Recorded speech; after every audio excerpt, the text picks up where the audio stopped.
Boa tarde a todos. Meu nome é Antônio César Domingues Edu, espiritualista, leitor da mensagem do grau de Abidrushim. Hoje é dia 15 de junho de 2020, uma segunda-feira, são 13 horas e 45 minutos. Faz sol. Temperatura externa 23 graus e interna também 23 graus. 58% de umidade relativa do ar.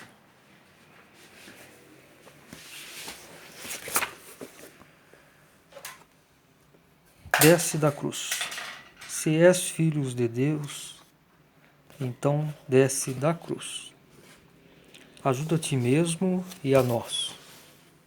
Zombando, atiravam essas frases ao Filho de Deus, que sofria na cruz sob abrasadores raios de sol. Os homens que assim procediam tinham-se na conta de muito sagazes. Escarneciam com ar triunfante, riam cheios de ódio, sem um motivo especial para tanto, porque o sofrimento de Cristo não era evidentemente razão para sarcasmo e zombaria, muito menos para risadas. Desistiriam, por certo, imediatamente, se tivessem por um instante podido ver os fenômenos que concomitantemente se desencadeavam na matéria fina e no reino espiritual, pois suas almas nesse momento ficaram atadas fortemente pelo prazo de milênios. Mesmo que o castigo não pudesse se tornar logo visível na matéria grosseira, seria no decorrer de todas as demais vidas terrenas que seriam obrigadas suas almas pecadoras.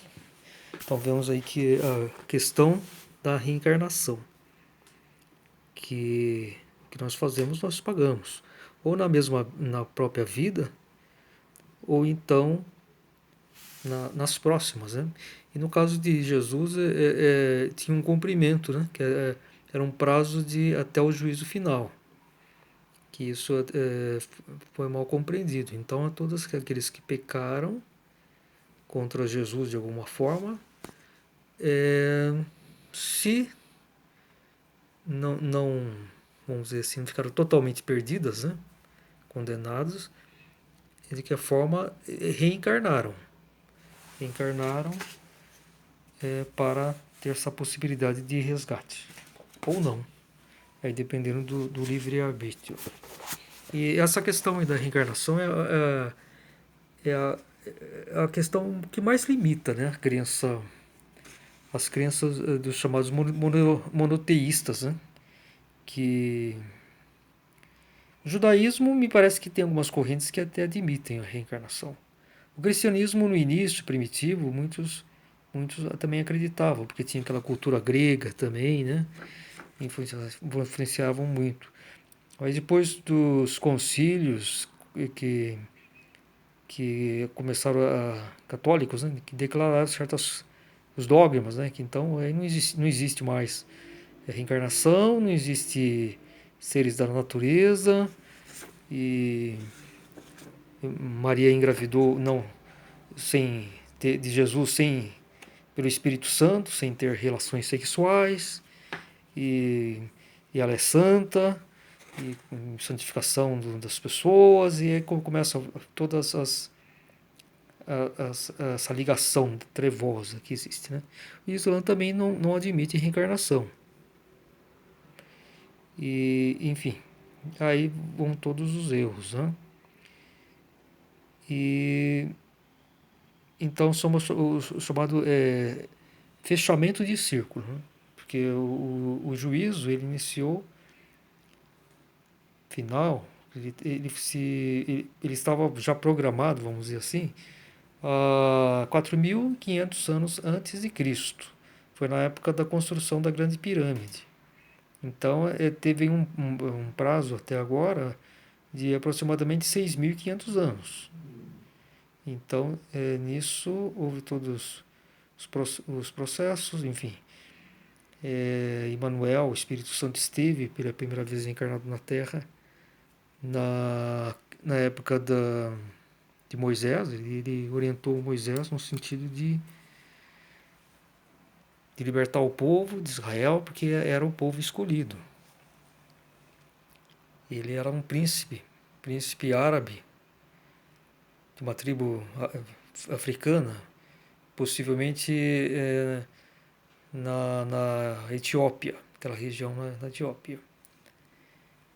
E ele acabou sendo assassinado a mando do faraó, o faraó Ramsés II, filho de Sete. Inclusive existe essa cidade que é Abidrushim viveu, né? Emmanuel Abidrushim, chamada Cidade Branca, nas cúpulas brancas. E ela foi depois abandonada e coberta pelas areias do deserto. Eu não sei se exatamente, possivelmente ela está numa região de transição entre o deserto e aquela região mais alta, né? Que tem nascentes, né? Possivelmente algum dos afluentes do Nilo, que parte lá da Etiópia. Me parece que os afluentes da Etiópia, né, do Nilo, ela representa mais ou menos 70% de toda a água do Nilo. E então é isso. Então ainda está para ser descoberto, ainda vai ser descoberto aquela cidade, muitas coisas, né, arqueológicas, para ver exatamente a origem, né, de Israel. Israel era o povo eleito por Deus. Porém, ele fracassou. Fracassou no reconhecimento do Filho de Deus,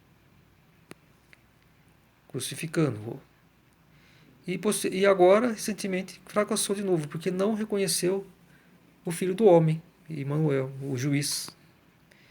Então é por causa disso que eu até eu falo que o judeu, decorrência da sua nobre finalidade, né? Nenhum povo teve essa distinção. Hoje ele se apresenta na sua essência inútil.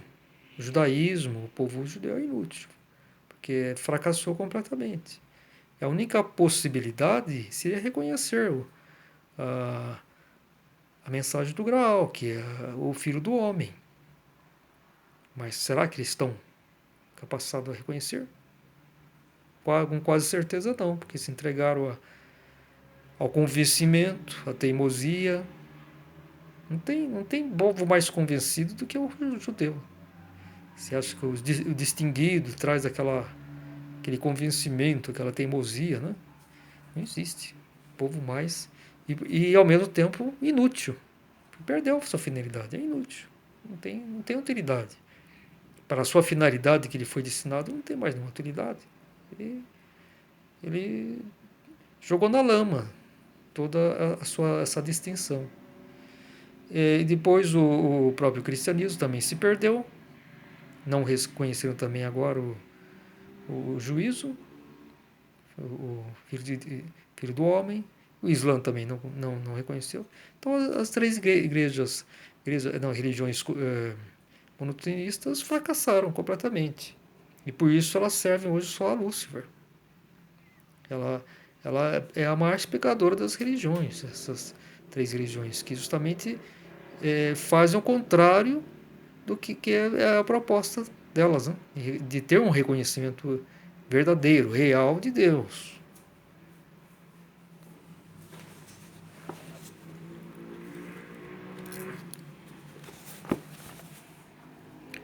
Os escarnecedores de então cuidavam-se espertos. Todavia não podiam dar maior prova de estreiteza do que com aquelas palavras, pois aí reside a concepção mais pueril que é possível imaginar. Os que assim falam se encontram longe de qualquer compreensão da criação e da vontade de Deus na criação. Quão deprimente e entristecedor é ter consciência de que ainda hoje A maioria daqueles que ainda acreditam em Deus, na missão de seu Filho, pensa firmemente que Jesus de Nazaré poderia ter descido da cruz se ele apenas quisesse. É aquela noção, né, de que fala, para Deus é impossível. Impossível dentro das suas leis, não subvertendo-as.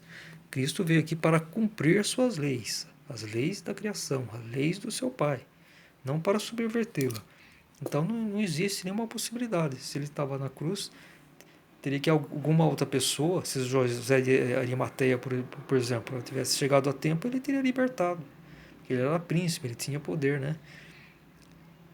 Caifás, é, possivelmente, ele viu na oportunidade da ausência de José de Arimateia para poder agir. Porque José de Arimateia estava naquele momento, junto com Marcos, o governador Marcos, vamos supor, combatendo os revoltosos, porque estavam querendo fazer um levante.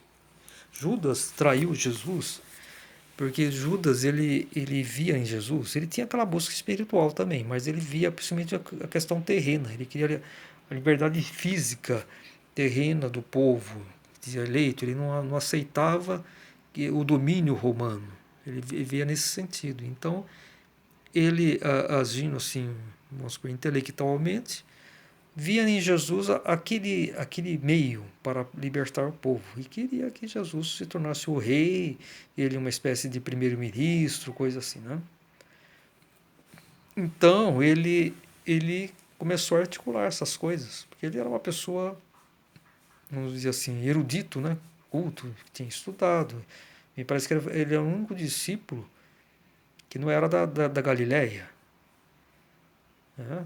Ele era um discípulo que era aí, não sei se de Jerusalém, Israel, mas não era daquela, não era igual aqueles primeiros discípulos, João, Pedro, Tiago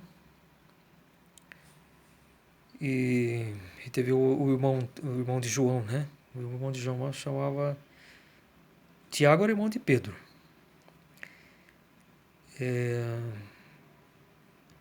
Jacobus, me parece que era Jacobus. Jacobus era o nome do irmão de João. Esses foram os 4 primeiros discípulos: Pedro, Tiago e João e Jacobos. Então eram tudo pessoas simples, né? Pescadores, né? E eles, por que Jesus escolheu esses primeiros discípulos para formar, vamos supor, a base? Porque eles eram intuitivos, eles estavam acostumados com a natureza, não interferia o raciocínio. Agora, aí Judas começou a aparecer, observar as reuniões, os discursos de Cristo, começou a se aproximar.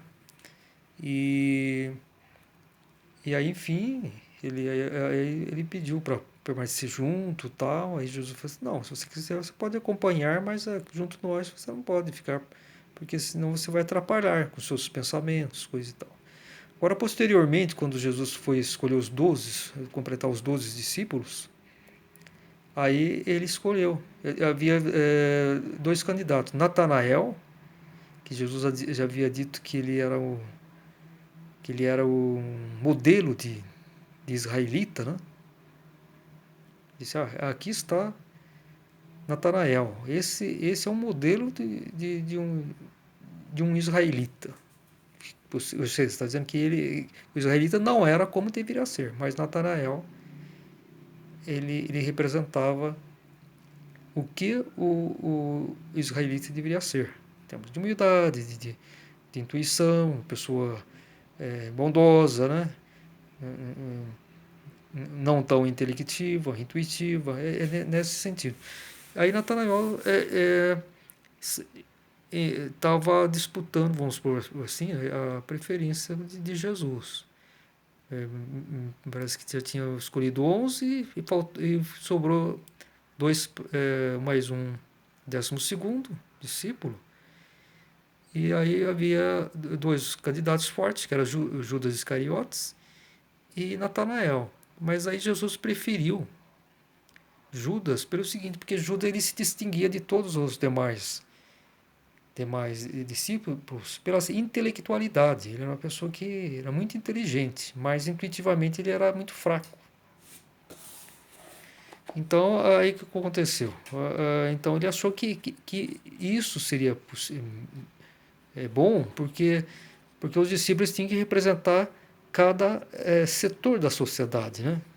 Os, cada discípulo, enfim, os humildes, aqueles mais intuitivos, e justamente Judas representava aquele setor das pessoas mais intelectualizadas, dos escribas, enfim. Agora Judas, ele que era muito intelectual, ele começou a ficar assim meio cansado de ver Jesus Cristo, né? Falar sempre aquelas coisas, né? Enfim, ele não prestava atenção, ele queria que Jesus agisse em sentido de liberdade terrena, coisa. Não, Jesus, não, a liberdade começa com espíritos. Você não se libertar interiormente primeiro, você não vai conseguir se libertar de nada aqui na matéria. Tudo começa de dentro para fora. E ele não entendia, ele começava a ficar, achava enfadonho os discursos de Jesus, de repente falava, eu já sei como você pensa, tal, né? E ele se afastava com constância, ele estava reunido no grupo, de repente ele saía, ia pegar uvas para os outros, e dizia, alguém tem que pensar aqui no grupo, né? Como dizia assim, e às vezes ficava insatisfeito de ficar caminhando, né? Grandes distâncias, e falava, a gente tem que ter um lugar fixo, e, e às vezes as pessoas também, algumas pessoas ofereciam dinheiro assim para os discípulos, e Jesus não recusava. Ele nunca aceitou dinheiro de, de outras pessoas, porque isso influenciaria, né? Geralmente as pessoas que têm mais ricas, elas convidam e oferecem, mas depois ela quer algo em troca, e ele não aceitava. E aí Judas insistia com Jesus, por que você não recebe as donações que as pessoas oferecem, né, dinheiro? Aí Jesus falou assim, olha, se você quiser receber, pode pegar para você, mas você saia da minha presença. Pega, aceita e vai embora. Então aí ficou sempre essas divergências, né? Mas no final, Judas, ele ficava circulando um plano, né, com os revoltosos, porque ele conhecia as pessoas que, esses, vamos supor, revoltosos que queriam a luta armada, né, vamos dizer assim, contra Roma.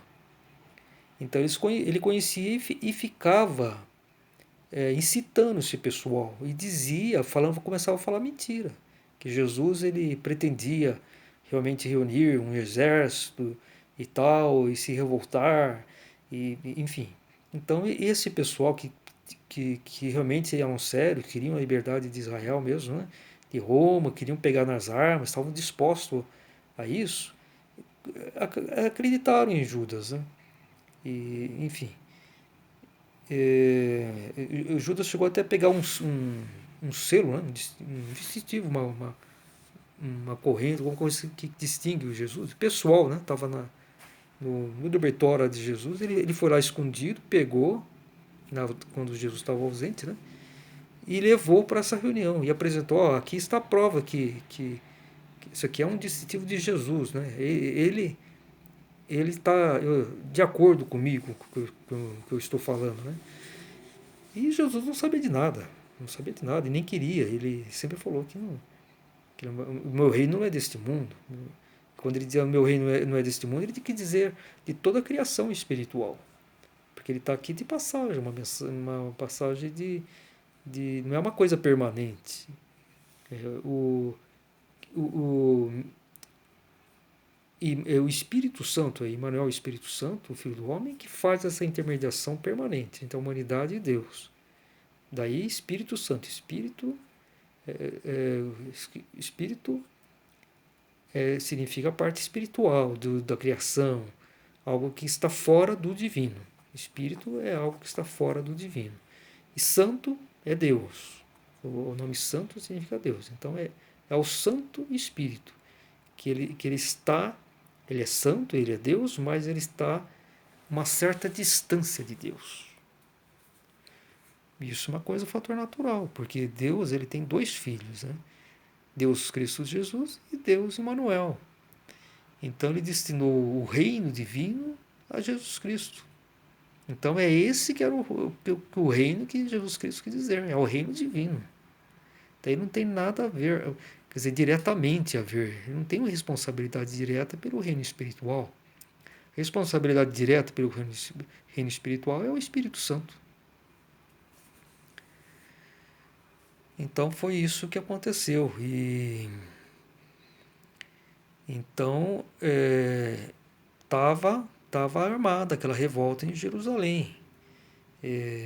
Quando Jesus fazia o discurso lá no templo, né, na última estada que ele esteve lá em Jerusalém, os discursos dele, muitas pessoas também não compreendiam, achavam que ele tava,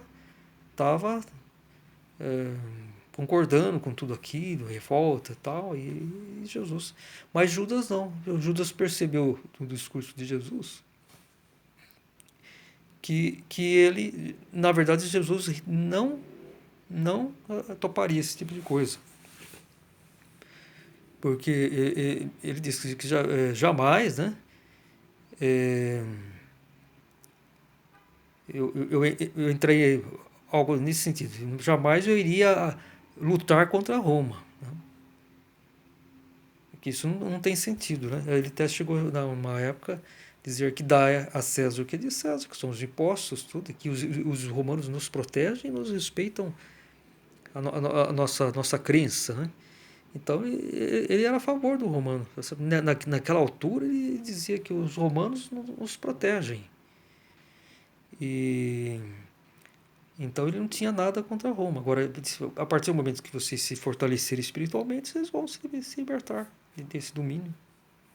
É porque vocês se deixaram se escravizar pelo raciocínio, vocês deixaram de ter uma sintonia pura com a vontade de Deus. A partir desse momento, interiormente, o povo eleito perdeu a força. Então essa foi a questão. E naquele discurso, quando Judas ouviu Jesus, ele aí já sabia. Ele disse, Jesus não vai aceitar.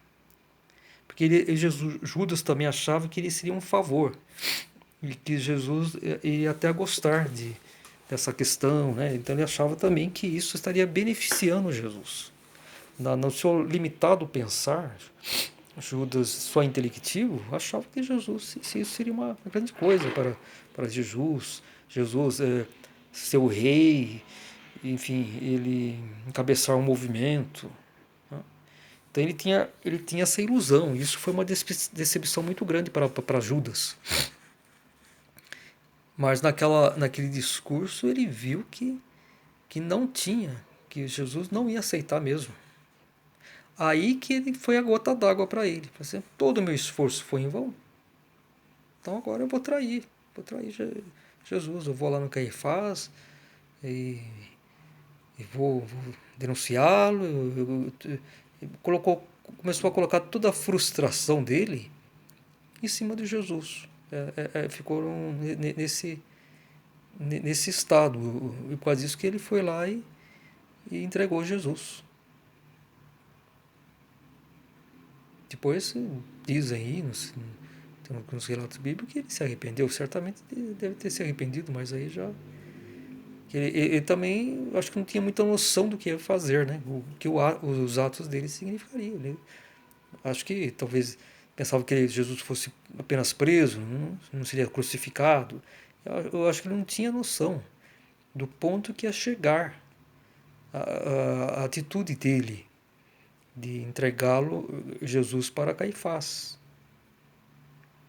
Então ele não tinha uma real noção.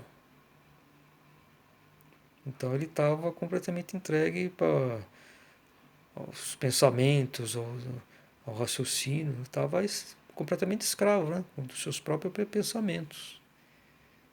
E buscando uma saída, enfim. E tudo isso.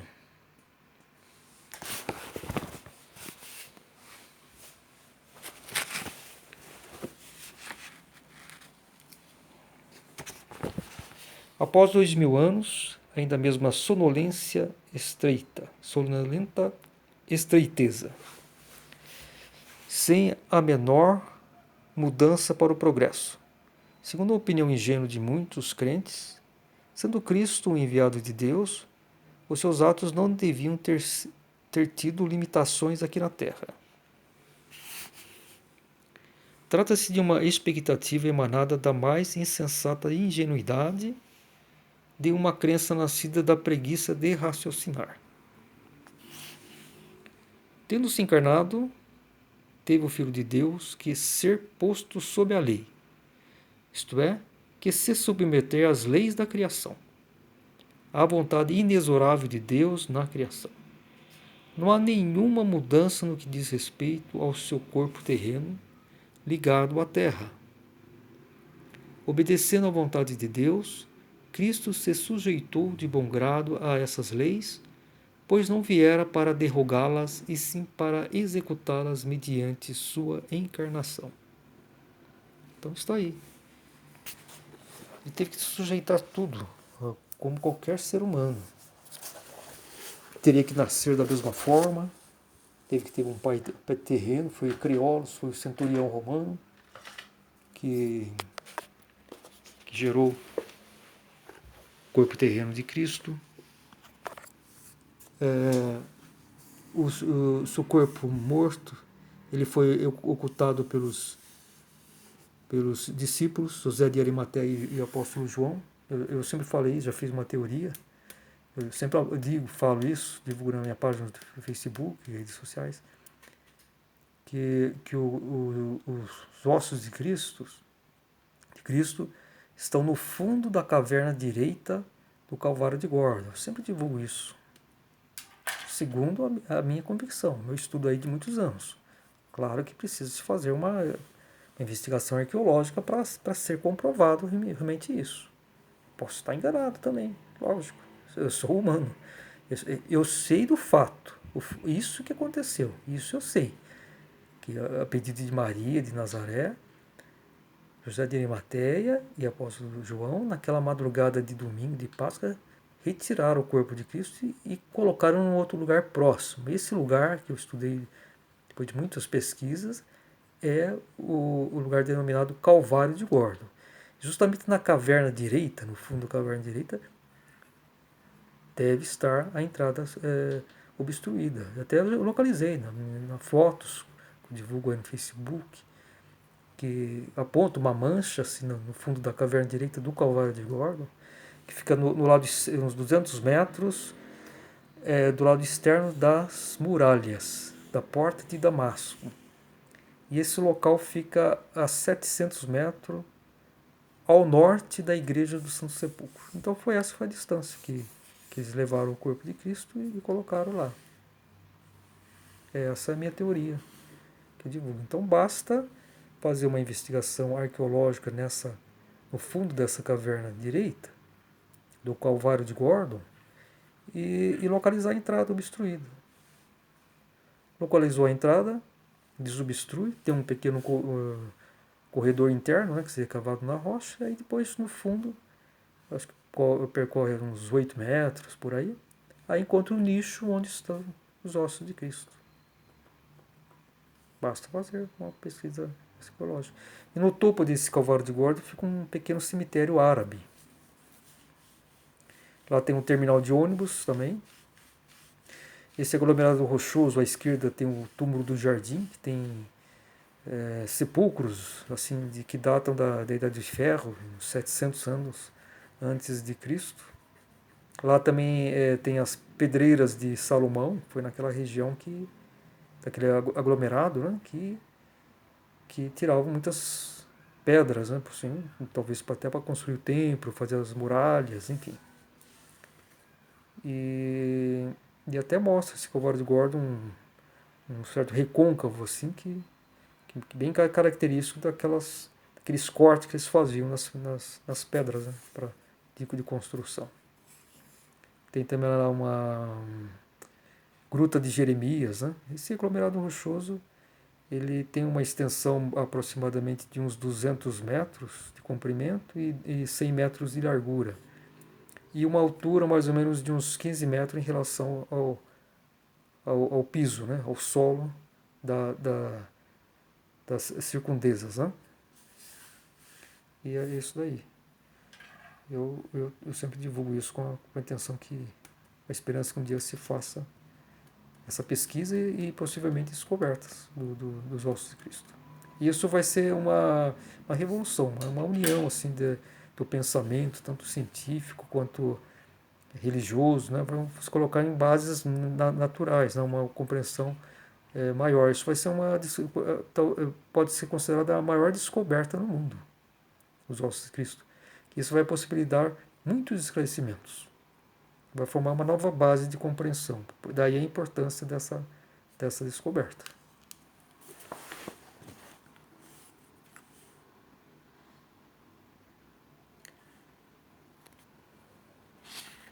Dessa maneira, achava-se ligado a tudo quanto prende os indivíduos terrenos. Logo não podia, mesmo como filho de Deus, descer da cruz, apesar de seu poder e forças divinais. Enquanto se achasse em carne e sangue, na matéria grosseira, isso equivaleria a uma subversão à vontade divina na criação.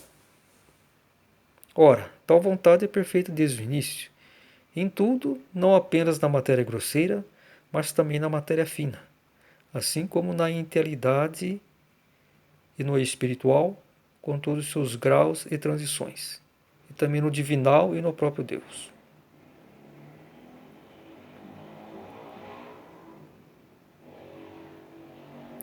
Então é isso, essa aqui é a primeira página dessa dissertação 46, Desce da Cruz.